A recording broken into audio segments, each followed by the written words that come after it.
Tozui attitude de malam, tozui position malam, to sambela. Togumbe mitou. Éternel Dieu, Jésus-Christ, nous te disons merci. Merci pour la grâce. Merci pour l'opportunité, Père éternel, grand Dieu, tu nous as accordé. Éternel présent, le Créateur incréé, le roi du monde, le roi du Congo, mon maître. Nzambalo la Jésus-Christ, totiki moment oyo entre tes saintes mains. Seigneur, vendredi, allélo, toyeli sousou, na rendez-vous dominical, pour na kukutana na yo, Seigneur Jésus, avec ton peuple. Tika ete nkolo yesu yo lobela biso. Mon pépé nyonso o ezali ya yote, il y a distraction, il y a aveuglement, il y a voyage des pensées, il y a fatigue, il y a sommeil, il y a incompréhension et l'incrédulité, te mettre en mosika par le nom de Jésus-Christ de Nazareth.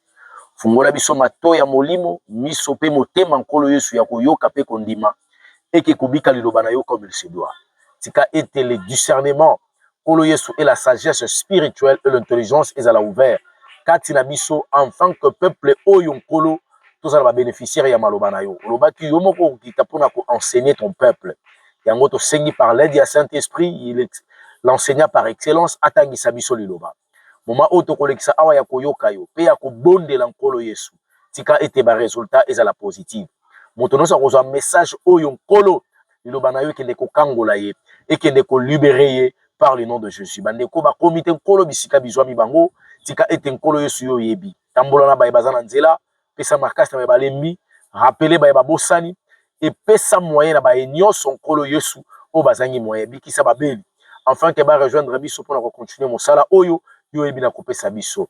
Force non son négatif ya environnement oyo to mettre en go mosika par le nom de Jésus-Christ. Ba ange ba camper autour ya sécurité na biso du début jusqu'à la fin par le nom de Jésus-Christ de Nazareth. Nous avons ensuite prié. Amen.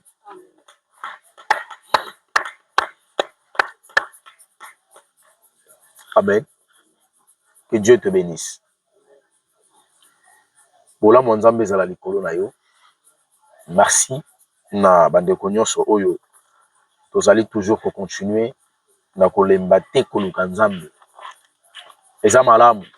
Nzambe sengeli toluka ye parce que c'est lui qui est notre créateur. L'expression koloba koluka nzambe elingi koloba te ke nzambe aza quelque part, ndeto kenda koluka quelque part. Mais quand on dit koluka nzambe elingi koloba, et à un moment, il faut que tika nyonso pour na koyande na présence na ye, pour bozala bino na ye. Ozwa ba instruction, apesa ba énergie asika a renouveler biso, enfin que tous ala capable ya koyeba na kobika notre mission sur terre. Alors, na ngeki tolobela lelo deux éléments par la grâce du Seigneur qui est notre maître Jésus-Christ de Nazareth. Les éléments de la réussite na kati ya marche chrétienne. Quand on est sur terre, la plus grande des choses, au biso bateau, tous en ont besoin, humainement parlant, les alakatolia malamu, tobala tobota, tous à la nesengo, tous à la bonne santé, tous somba totonga. Les malamu, parce que ce sont des besoins purement humains et puis terrestres. Mais sengeli toye baete, biloko wana nyonso, nzamba sapesango moto. Mais nzamba zozela biso, d'abord,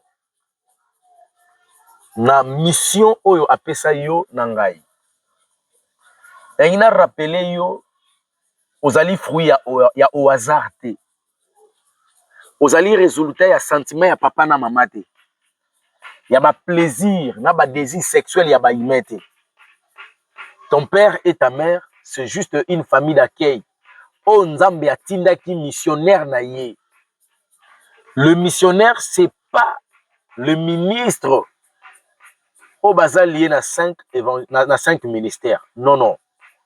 Tout le monde sur terre a ya pour apporter un petit goutte ya de saint en nzambe et ça l'a accompli sur terre. Alléluia. D'une manière ou d'une autre, chacun de nous a une mission. Mais il y a des choses par lesquelles vous allez empêcher Bissoto à atteindre la mission. Et on a le deux éléments. Ba élément mibale wana ezali nini? Ezali sur le plan spirituel et sur le plan physique. Moto po azala moto autaki kozala molimo. Nzambe asali molimo elimo ko babengi yango âme nde akole yango na kati ya corps. Corps ya moto ezali ko exécuter plus la volonté de l'esprit. Mais si le corps n'arrive pas à exécuter la volonté spirituelle, c'est fini. Na kati ya esprit ya moto, il y a deux forces. Parce que le monde spirituel, ils ont un monde énergétique. Ils ont un monde où ils sont liés à l'énergie spirituelle. S'il n'y a pas les énergies négatives, il n'y a que des énergies positives. Alléluia. Alors, quand on a tindi moto sur terre, le diable a tikala qui s'appelle dans mon côté sur terre, aya, pour accomplir plus ce qu'on appelle la volonté parfaite de Dieu. Or, accomplir la volonté parfaite de Dieu, ça signifie faire ce qu'on appelle la mission par laquelle l'éternel Dieu qui est Jésus-Christ a tinda yonangai. Et l'autre liboso, diable a disposer les énergies négatives pour yonangai to bimanakati ya volonté. Or, les moyens qui permettent à l'homme de quitter la volonté parfaite de Dieu, c'est ce qu'on appelle d'abord le péché. Élément à liboso. Diable a disposer les péchés na chemin na yo. Le péché est pour étouffer yo pour atteindre le but et l'objectif ya mission na yo. Na kata masumu akoya ko bakisela yo deuxième élément ezali ce qu'on appelle la convoitise de la chair. L'orgueil de la vie et la convoitise de Dieu. Oyo nyonso miso ezali kolula, oyo nzoto ezali ko sepela, oyo motema na yo ezali kolinga. Sur le plan spirituel, ezali ce qu'on appelle l'aveuglement. Parce que le diable peut aveugler moto. Et Sengeli a présenté biloko wana misato. Alléluia. L'orgueil de la vie, la convoitise de Dieu et la convoitise de la chair. Soki moto akomi mingi na baposa makambo oyo ezo senga motema na ye. Ezo senga o miso nezo mona. Alingi ye pe azala a apparaître lokola basusu. Bien-aimé dans le Seigneur aussi au côté na kati envoûtement ya diable. Parce que okobima na kati ya mission, okokota na kati ya ba besoin.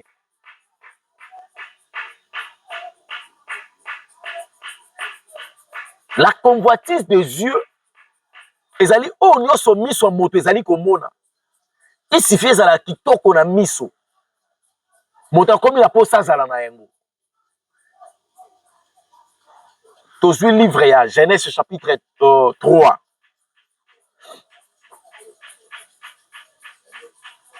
Tozwi makomi.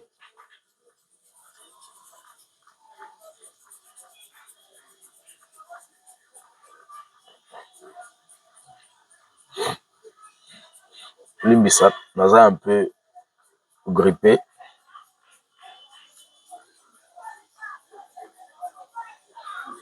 Tobandi na premier verset.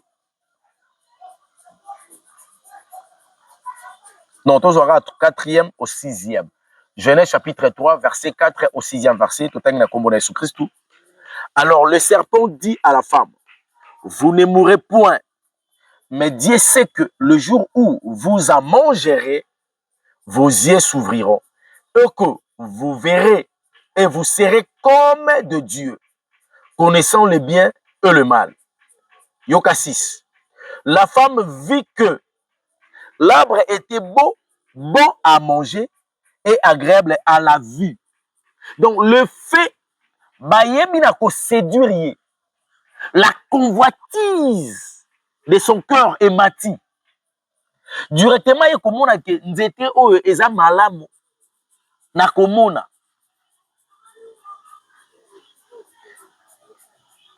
Agréable à la vue. Donc, ezali kitoko na miso.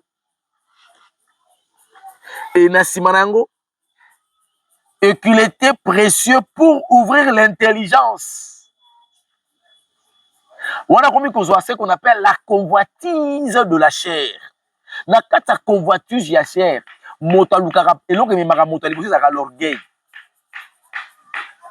En tout cas, je dois apprendre ça, je dois faire ça, je dois aller là-bas, je dois être comme ça. Naba je dois azoluka yepe azala po amimonisa.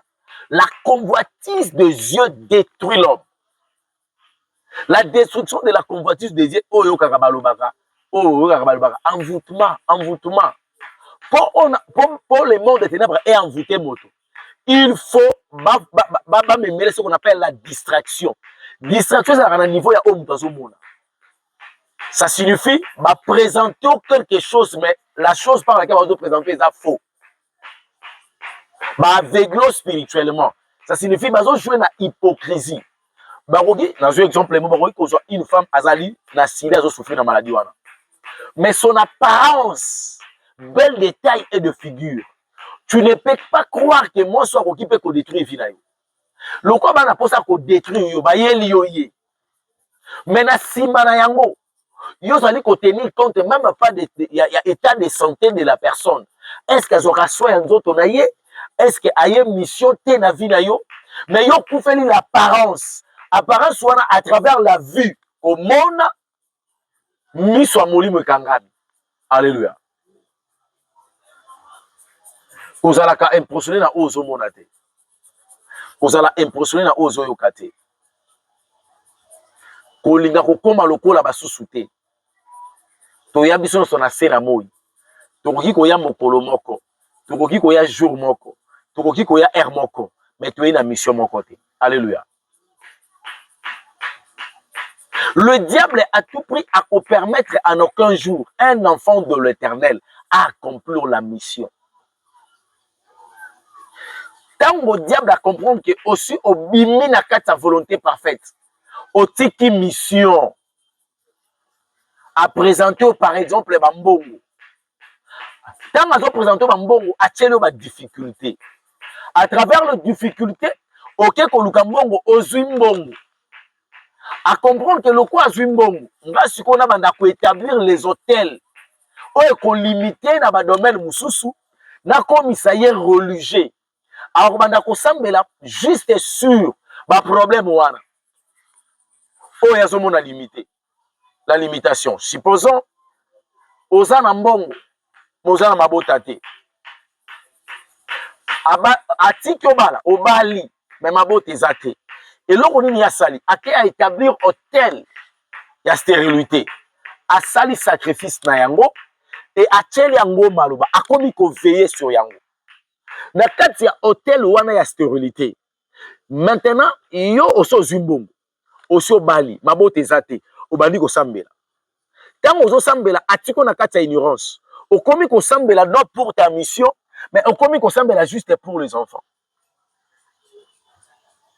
À l'entretemps, oso perdre le temps. Tango bandi ko sambela pona makambo etali mabota.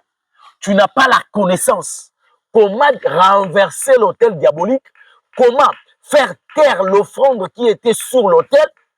Enfin que yo soit ce qu'on appelle la supériorité et l'autorité spirituelle face à problème wana. Et ceux qui sont faibles, no mona rabato mosusu akeko lukabani pa banganga. À que quelque part bas soukolaï, à que quelque part bas salaïboui. Il y a qu'on remarqué actuellement, aujourd'hui, il y a beaucoup des églises, des fausses églises. Bah église à ma bé et bimi et belé pour aimer ma distraction à ma message. Où ils allaient basés sur la mort spirituelle ya bananzam. Alléluia. Alors tu ne peux pas être emballé sur ba message où ezali ko cadrer te na kati mission na yo.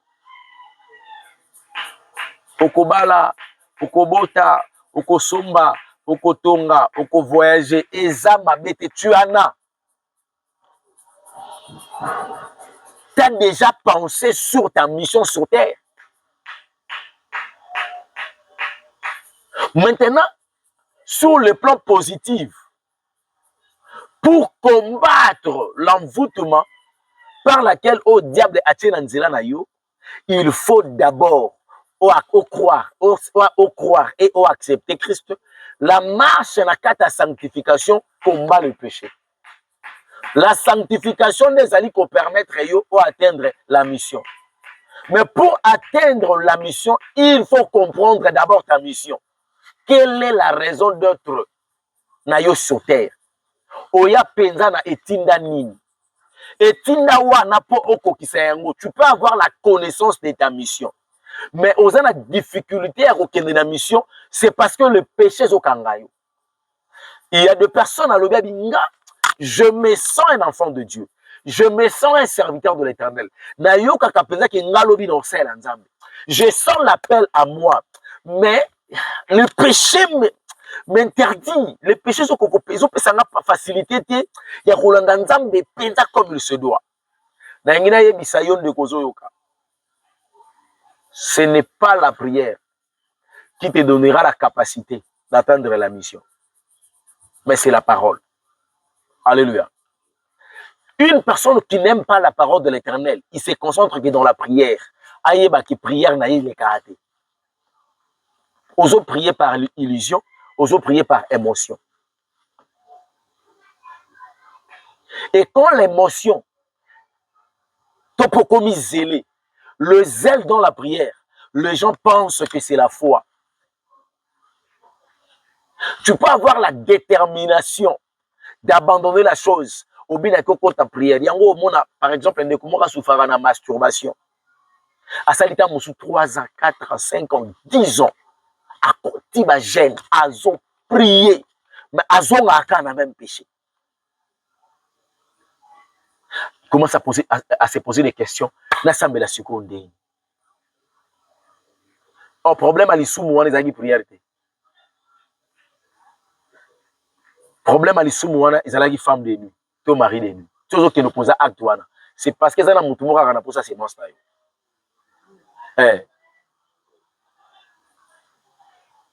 Si on s'est délivré de au quotidien, jeune au quotidien, à combien de jours? Parce que la spiritualité est basée sur la chiffrologie et la numérologie. Par rapport à ta situation, tu ne sais même pas sur le plan spirituel, l'école de Nini Sengeli Yosala par rapport à Gênes. Donc le diable a ignorant de la connaissance de la chrétienté et de la connaissance de la spiritualité chrétienne. Dès que moto a tiqué la carte, ignorance, c'est fini. Diable a longué. Au commis religieux, dans l'église, dans la prière, dans la lukakanzam, dans la bondelaka, dans la prière 20h, 4h, à une intensité, à la prière, à s'échacater, il a de mots, mais à l'intérieur, c'est un esclave du péché. Alléluia.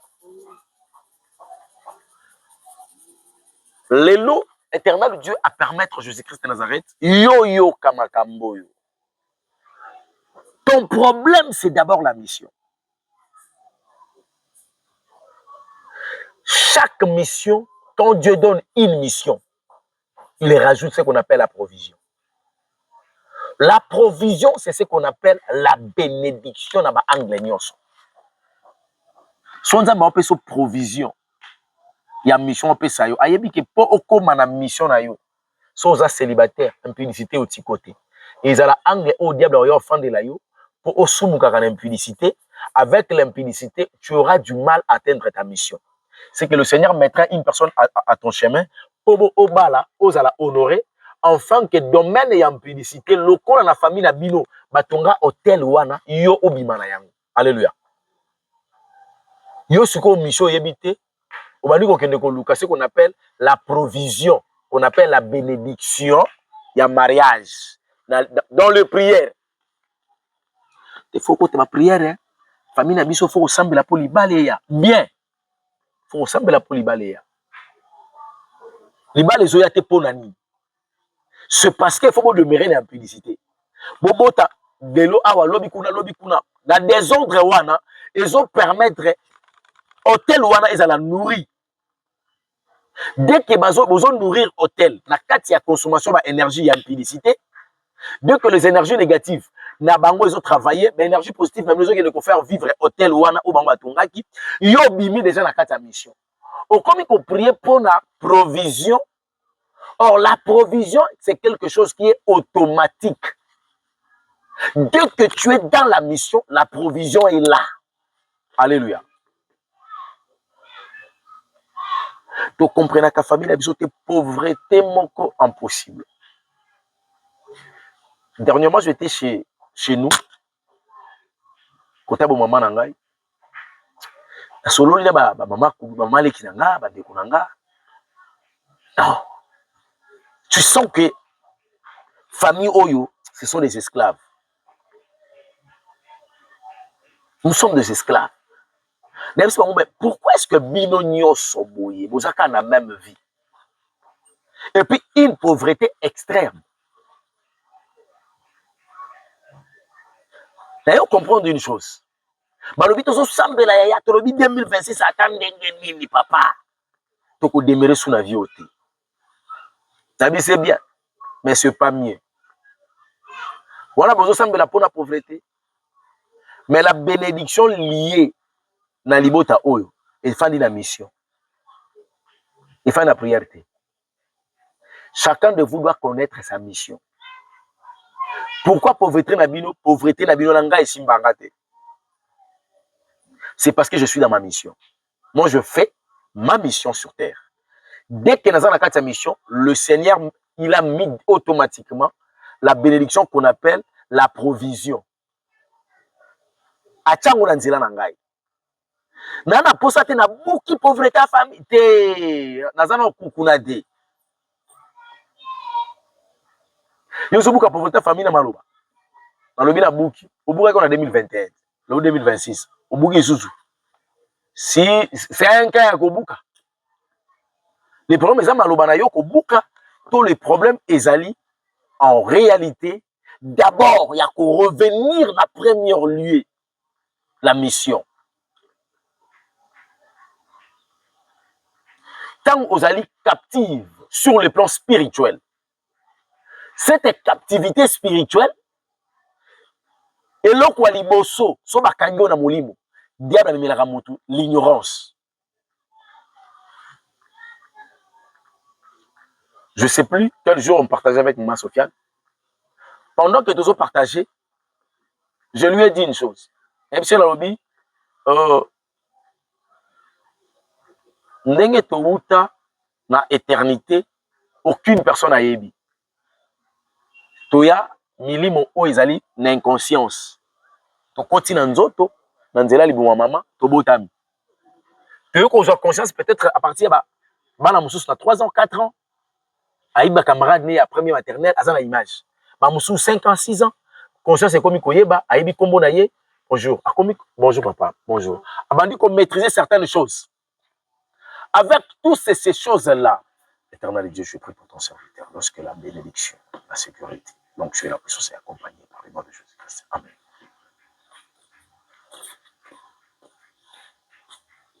Mais ce n'est pas le cas avec la sorcellerie. Un sorcier, dès qu'il a commis à 6 ans, un enfant de 6 ans, on a vu qu'il a la connaissance et la spiritualité à Kindoki. Il connaît ce monde-là. Amoni ndenge construction monde wana batonga yango, soki bazalaka na zamba, amoni ba immeuble eza na zamba, soki baka na mai. Ndoki ya 6 ans eza na connaissance. Il y a 9 ans 10 ayebi. Tellement que ayebi kindoki, ayebi taille spirituelle na ye, ayebi rôle na ye dans la spiritualité, l'autorité et la puissance a nango sur le plan spirituel. Soka zongi na nzoto ndenge bazonga na nzoto. Ato ebi setika kindoki, moya tika ezate. Pourquoi? Parce que il se sent mieux dans la spiritualité. Maintenant, chez nous les chrétiens, sur le plan spirituel, on n'a pas la connaissance de notre royaume spirituel. Alléluia. Cette ignorance, il y a un royaume spirituel. L'autorité spirituelle, oyo zanango. Ba bénéfice, il y a royaume nayo, il y a spiritualité nayo. Tu n'as pas l'idée sur ça. Yango monaka sur le plan physique, osa toujours influencé dans ma kambamiso. Yango monitango enlèvement ko salema. Nkolo me mabiso. Le voyage pour 1000 ans. Alors ça, nouvelle terre de Bozonga. À quel abisso pour ani? Toye ba moto à quel abisso? Toye ba royaume naye? Toye ba bénéfice ici quand on attend moto Bozonga na nzoto. Nous avons maintenant la connaissance. Ya tata wana wazo kamba biso. Tota mbola sur l'ignorance était. So moni ba magicien. So ka sali voyage astral. So ato o sentir que nambutu. Biso to doyi ko to ek tekindo kango. Ozo sentir que tu as une autorité moko boye. 12 démons va respecter kayo. Na mukili boye naza ta scout te. Na ata na 1000 francs te. Mutu pa ko pesa nga respect azate. So yebisa nga tika kindoki. Non lingate? Alléluia. Pourquoi? Parce que j'ai la connaissance de mon autorité et de ma vie spirituelle.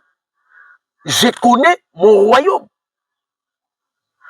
Maintenant, le chrétien, tout le baka bongo, surtout on dit que tu as micro baladère, tu connais ton royaume, le royaume par lequel Oyo Zali quoi appartenir les lots. Chrétien est bien voté. Le royaume de Dieu est là. Alors, ils ont une illusion pas naïve. Pourquoi? Parce qu'il n'a jamais été spirituel. Ce royaume-là, il est spirituel. C'est un royaume spirituel. Alors, si tu es spirituel, tu auras la capacité de comprendre le royaume-là. La grandeur de Christ. Et impact, autorité, na puissance. Nombre ya ba ange bazalaka na yo, na service na yo. Hormis les anges gardiens. Les anges batungela kondako. Donc, tu as tellement de anges. Mais le colossa ignorant. Il y a royaume wana. Il y a une capacité à posséder sur les plans physiques. Quand l'homme, le diable a kangé dans mon limo, et l'autre l'ignorance spirituelle. Cette ignorance spirituelle n'est allée qu'à étouffer yo. On a la capacité à comprendre que comment on a yo. Ce qu'on m'a dit, bah sorcier, bah banga va mettre na bango. Le loko bomi mutubu. Oye pesi bango bakila. Bah émission en tout cas félicitations. Bah tino soumission mususu. Aucun bomi. Bah zone félicitations. Bah personne que mission mususu qui nous crée accident. Ceux qui bazana besoin ya ba litrage à makilo bango bazoluka. Na nzela na yo. Atoko kisi yango 10 000 fois. Ça qu'on appelle ça remercier. Na souka on jouer dans l'ingratitude. Ce qu'on sali faute. Déjà tu as l'idée sur la personne oyo yo baby si makambo atindakio.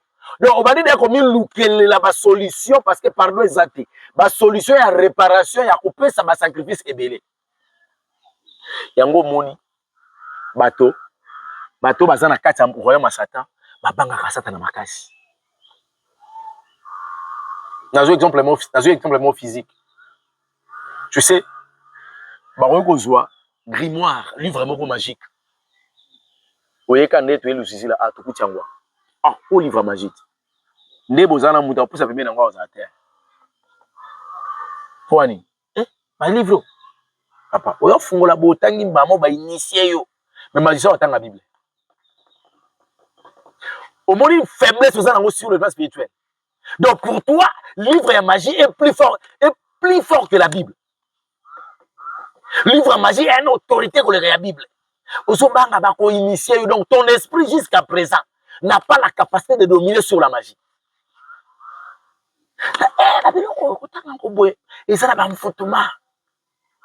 Mais un magicien va prendre la Bible, attendre, ayo contredire son arrêt la Bible. Yo pour moi la Bible en gros le rôle après ça quand mais la Bible comment on appelle makambango c'est comme ça qu'on se contredire. Mais la Bible elle est la Bible telle qu'elle est là, elle est tellement puissante. Et ton livre, la Bible c'est la puissance pour que tout le livre est à magie. Tout. Yo même Coran ka ba musulman ka Coran. Au moins, on a pasteur, moi, on a Coran. Pas si vous musulman, mais soit mon musulman, c'est une Bible.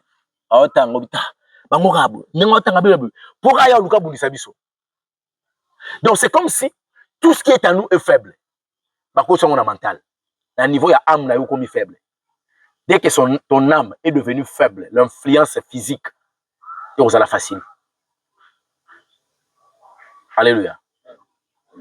Il faut d'abord dépouiller le diable dans le bureau. Au dépouiller le diable dans le système. Bon, peut ça Satan dans le place. À moins qu'on y ait battu aux autorités spirituelles. Je connais mon royaume. du royaume de Christ. Je connais ça. Je connais ce que je suis sur le plan spirituel. Je connais l'autorité et la puissance que j'ai et je connais le son jour à la service. Donc si tu oses au monde, hein? Donc son groupe anima va kindokino net singa kutu déjà na yebiki. Donc yo déjà donc yo donc na oyele mo way. Donc considérez. Moi, je ne considère pas les sorciers ni les magiciens. Je considère directement les diables. Quand on a posé le diable, on va s'en si vous posez à Télémi, au lieu de celui qui vit en moi. Alléluia. Ce qui est en moi est plus grand que celui qui est dans le monde. Bon, c'est un seul autre. Moi, je go. L'ignorance, il y a un royaume naïo. N'est que permettre yo aux à étouffer la connaissance du royaume naïo. Loko aux à la carte ignorance. Où est ma principale témoin?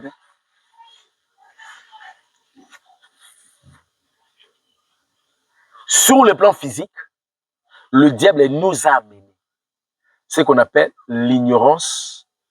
Ignorance au les animes.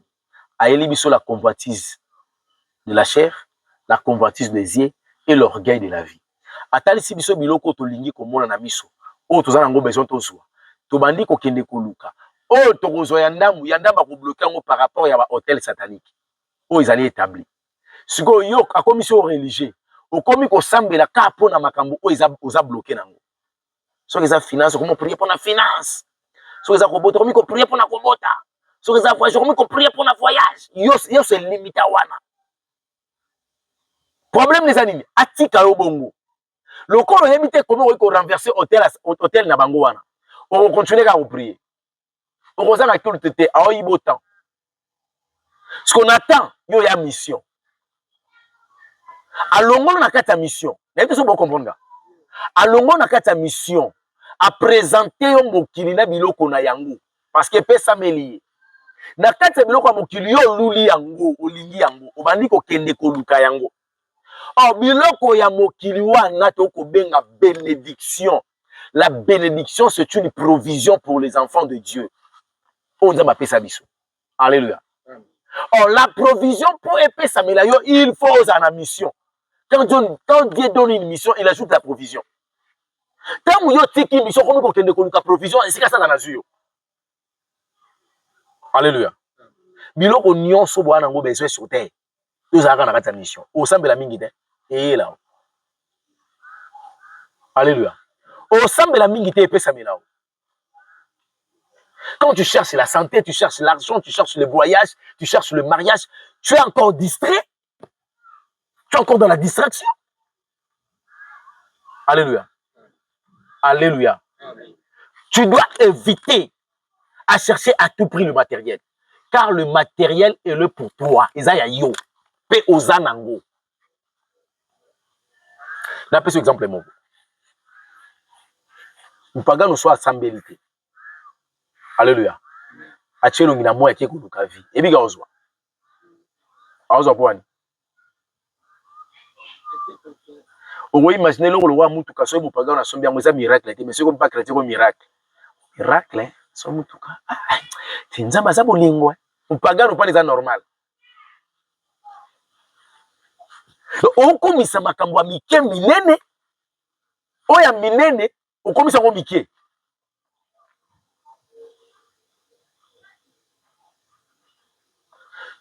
Le péché t'empêchera d'atteindre ta mission. Le péché commence sur le plan spirituel à travers la convoitise de la chair, de la vie et de l'orgueil. Alléluia. Lisuma bandeli kuna. Obandi kolula na intérieur na yo, na kata motema no bandeli kolula. Ah, ngafuna ngeli miki. Ah, no moni pena yewa kepoto. Ah, ba yo to kolina bango. Ah. Tinga. Ma kopo ya no salonga pona kepoto. Oiko pa bomba to koti, poga oza mbongo kepoto. Okomi na capacité ko sala baninga mabe, pozo ka mbongo kende poto. Tango osa mabe, bato ba so tika vi oyo bongo la motema.